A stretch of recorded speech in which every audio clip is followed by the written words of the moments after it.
Hi everyone, welcome back to English Lab. My name is Luis, and this is another B1 short story in simple English.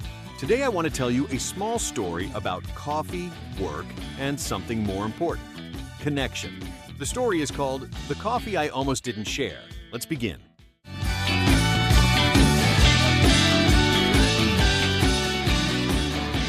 A few years ago, I started a new job in a big office. On my first week, I felt very alone.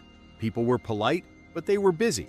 Everyone had their own friends, their own groups, their own routines. I was the new guy. Every morning I arrived at the office, turned on my computer, opened my email, and drank my coffee alone at my desk. Around me I could hear small conversations in different corners of the office. People were talking about their weekend, about TV shows, about projects. Sometimes they laughed loudly, sometimes they spoke quietly. I understood some things, but not everything. I wanted to join the conversations, but I didn't know how. Should I just walk to a group and say, "Hi, can I join?" That felt strange. Should I wait for someone to invite me? I didn't want to look desperate. So I stayed in my small island, my desk, my computer, my coffee. One morning I went to the small kitchen in the office to make my coffee. It was early, maybe 8:30 a.m. The office was quiet, only the sound of keyboards and the coffee machine. The kitchen was not very big. A fridge with many old sandwiches inside, a microwave that made strange noises, two small tables, and a coffee machine that everyone used but nobody cleaned. When I entered the kitchen, there was another person there, a woman from my team. We had seen each other before, but we never really talked. We usually said just hi in the corridor and then continued walking. She was standing near the window with an empty cup in her hand, looking tired. Her shoulders were a little down, and she was staring outside at nothing in particular. I said, "Good morning." She smiled a little and said, "Morning." We didn't say anything else. I walked to the machine and started making my coffee. I pressed the button and the machine began to make the sound. Brrr, brrr. The smell of coffee filled the room. It was nice. The silence between us started to feel heavy. I looked at her cup. It was empty. For a moment, I had a small idea in my head. Maybe I can offer to make coffee for her too. In my mind, I imagined the conversation. "Would you like some coffee? I can make it for you." "Oh, thank you, that's very kind." Then maybe we would talk. Maybe we would laugh a little. Maybe I would not feel so alone. But immediately, another voice in my head arrived with a list of reasons to say nothing. "No, don't do that, it's strange. Maybe she already had coffee and doesn't want more. Maybe she will think you are trying to flirt with her. Maybe your English will sound weird. Just make your coffee and go back to your desk." So I stayed quiet. The machine finished. My cup was full. I took my coffee and started to walk to the door. I almost left the kitchen. My hand was already on the door handle. And then I stopped. In that second, my brain was like a small movie cinema. A short scene from my childhood appeared very clearly. I remembered something my grandmother told me when I was a child. We were in her small kitchen, and she was making hot chocolate on a cold day. I was sitting at the table with a big cup in my hands. My cousin came in without a cup, with cold hands and red cheeks. My grandmother looked at me, looked at my cousin, and said, "If you have something warm in your hands and someone near you has empty hands, you can share." Back in the office kitchen, that sentence came back to me like a subtitle.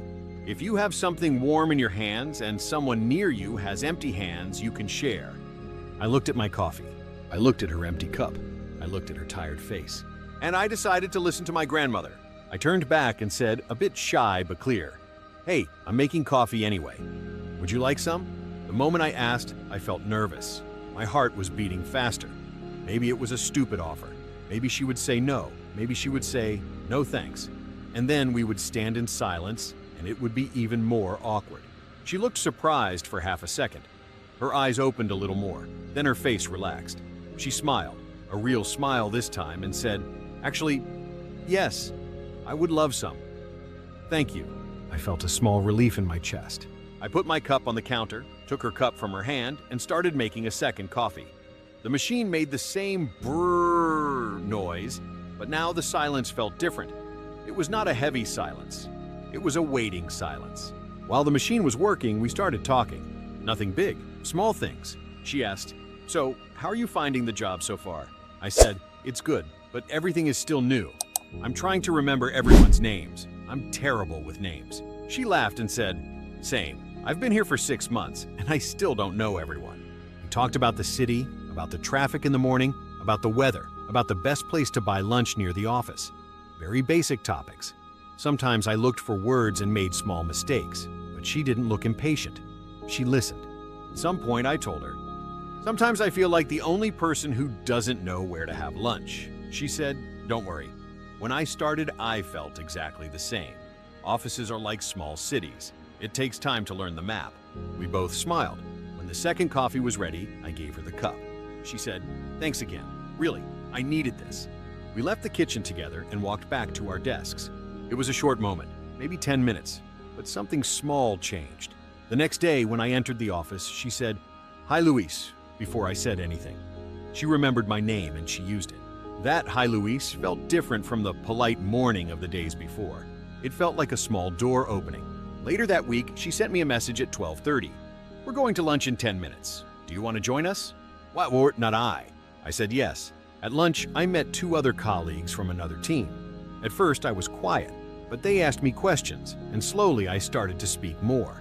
We talked about food, about where we lived, about music. Nothing very deep, but it felt easy. The week after that, another person joined the group. Suddenly, I wasn't the new guy anymore. I had a small group. We made jokes. We shared ideas. We complained about the coffee machine. The office started to feel different. The building was the same. The desks were the same. The projects were the same. But I didn't feel invisible anymore. One afternoon, months later, we were talking after work, just packing our things, and she said something that surprised me. She said, "You know, the first time I really felt comfortable talking to you was that morning in the kitchen when you offered me coffee. That was a hard week for me. I was tired and stressed. Your small gesture helped me feel less alone. I thought it was just coffee." For her, it was a sign. You are not invisible. Someone sees you.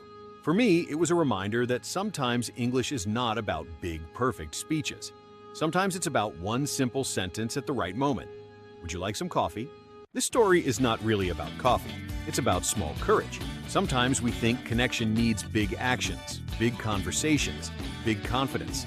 But many times, it starts with something very small.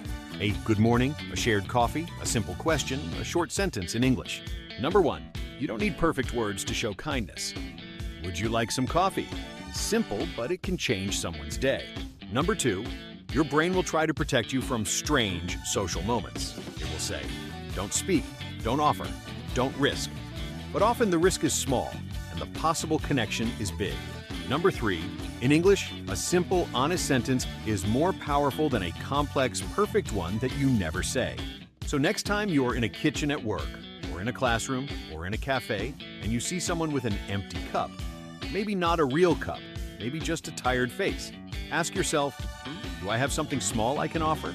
Maybe it's a coffee, maybe it's a question, maybe it's a sentence in English. Use the English you have. You never know how big a small gesture can be. Thanks for listening to this English Lab short story. If you want to practice the vocabulary, expressions, and ideas from this episode, download the free study guide in the description. And if these stories help you feel less alone in your English journey, subscribe to English Lab and turn on the notification bell so you don't miss the next episode. See you in the next one.